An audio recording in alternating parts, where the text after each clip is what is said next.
तो ये आ चुकी है कॉलेज से और अपने पीजी से। और बड़ी चीज मेरे पापा ने मुझे मेहनत करी है यहाँ तक पहुँचाने के लिए, इसमें मेरा तो कोई। Everyone welcome back my blog channel. और आज जो ब्लॉग की शुरुआत कर रही हूँ ये शाम के समय से कर रही हूँ। शाम के बज गए हैं, करीबन 8 बज गए हैं। और आज सबसे बड़ी चीज़ मैं आपको दिखाना चाहती हूँ, क्योंकि लाइफ में तो बहुत सारी चीज़ें होती हैं लेकिन मैंने ये पहली बार देखा है। और अगर ये चीज़ अपने बच्चे के द्वारा करी जाए तो और भी ज़्यादा अच्छा होता है, क्योंकि ये हर एक माँ का सपना होता है कि उसका बच्चा उससे भी ज़्यादा कामयाब हो। और मैं तो इतनी ज़्यादा कामयाब हूँ नहीं, जैसा कि आप मुझे देखते हैं कि ना तो मैं इतनी एजुकेटेड हूँ और ना मैंने लाइफ में कुछ इतना ज़्यादा अचीव किया है। लेकिन मेरी शुरू से ये कोशिश रही थी कि मैं जो नहीं कर पाई वो मेरे बच्चे करें।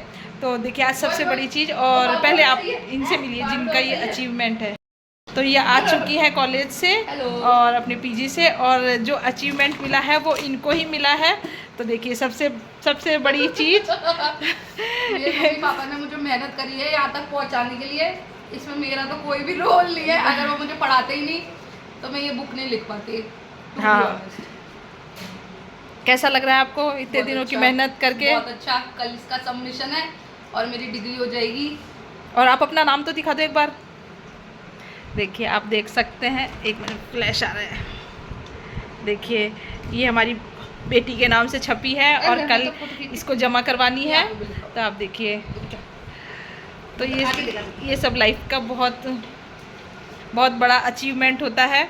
और यही हम छोटी वाली बच्ची को भी ये भी देख रही है कि अच्छा ऐसा भी होता है क्योंकि इनके लिए भी तो कोई रोल मॉडल होना चाहिए। ये सुपर इंटेलिजेंट है ये। अभी ये छोटे हैं तो ये देख रहे हैं कि हमको भी क्या करना है। ऐसा नहीं है कि पढ़ाई में ही करना है, जो जिस चीज़ में अच्छा तक पहुंच चुके हो कि जहाँ पे आप अपनी खुद की बुक लिख रहे हो या थीसिस लिख रहे हो, क्योंकि अगर वो नहीं होते तो आप ये बिल्कुल भी नहीं कर पाते। और सबसे इम्पोर्टेंट रोल तो मेरी मम्मी का है कि उन्होंने मुझे मैं ये लिख पाई, वो भी बहुत इजीली, ज़्यादा मुझे मेहनत नहीं करनी पड़ी, क्योंकि अगर वो मुझे शुरू से नहीं पढ़ाती तो मैं ये नहीं लिख पाती। तो इसलिए थैंक यू मम्मी, और मेरी मौसी को भी थैंक यू। 10th क्लास में है ना, सुबह उठ करके मुझे ज़बरदस्ती पढ़ाती थी लगा देना सौरभ जोशी की तरह।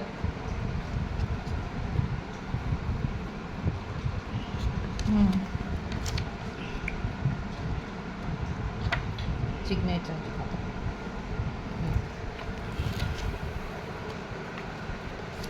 और वो सब चीज़ तो ठीक है, लेकिन आप बच्ची की गरीबी की हालत तो देखिए कि बुक छपाते छपाते बच्ची पर कितनी गरीबी आ चुकी है कि पैंट फट चुकी है।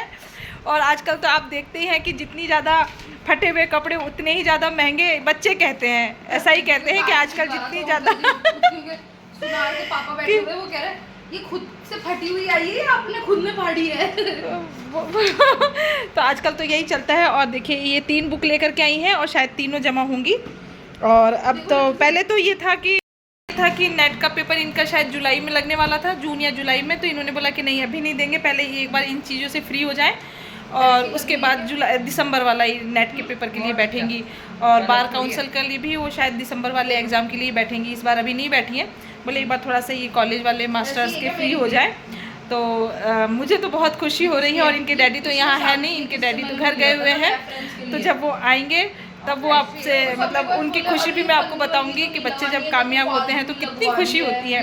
तो चलिए, इससे ज़्यादा तो मैं और क्या बता सकती हूँ आपको। क्या जैसे हमको एक ये हर्षवर्धन है, इसकी भी ऐसी थी ना, ऐसी शीट वीट लगी हुई। तो मैं जाकर के शीट वाली देख के आया था ना, तो मेरे तो ये था जैसे इसकी हमको रेफरेंस दिखा रहे हैं ना कि ऐसा होना चाहिए, तो क्या पता अगली साल मेरी भी ऐसे रेफरेंस में दिखा दे।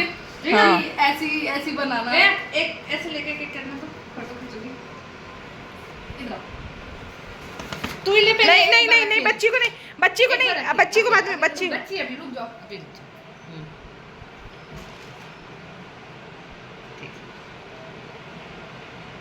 बहुत अच्छा।